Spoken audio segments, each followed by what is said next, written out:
बाबा अहाँ के दरबार में आयल छी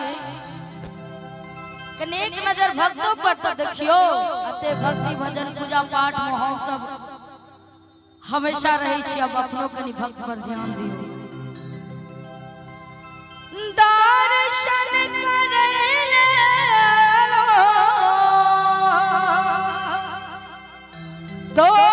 तोहरा दुआरिया हे कलनेश्वर बाबा खोल दिया बजरा के बरिया हे यो भोला बाबा खोल दिया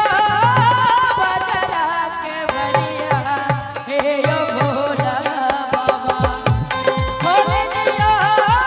बजरा के बरिया हे यो भोला बाबा। दर्शन करैले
गोटा भांग करेलिए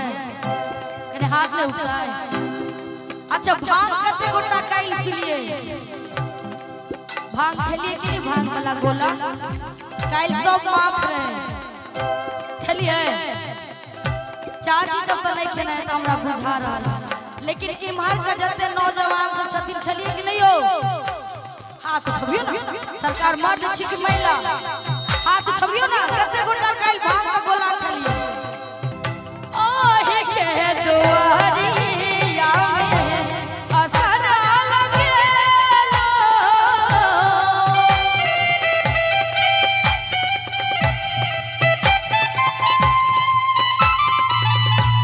ओहे के दुआरिया के दुआरिया में असरा लगेलो आल बाबा यो भंगियो पिसेलो भंगियो पिसेलो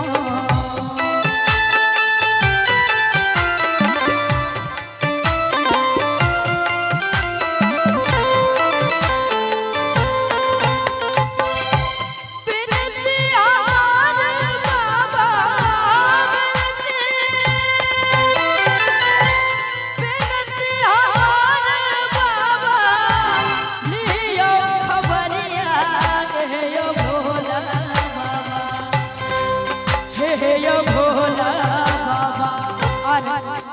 भजन में ताली नहीं होई छै त आनंद नहीं होई छै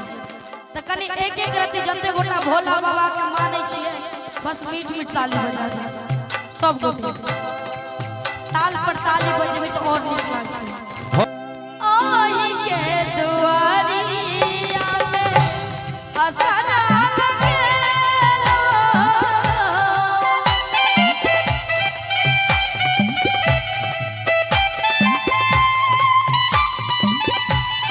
आल बाबा यो भंगियो पिसेलो भंगियो पिसेलो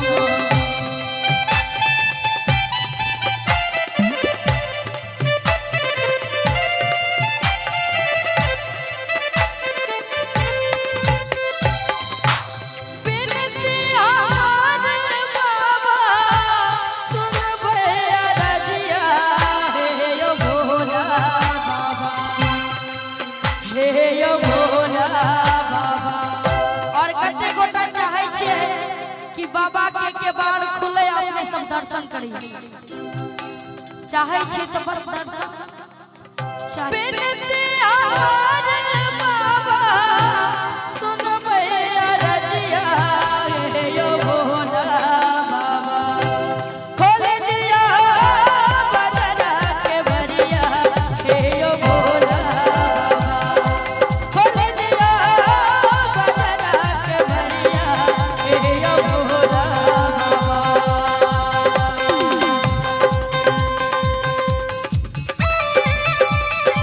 श्रेष्ठ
सबके जोरदार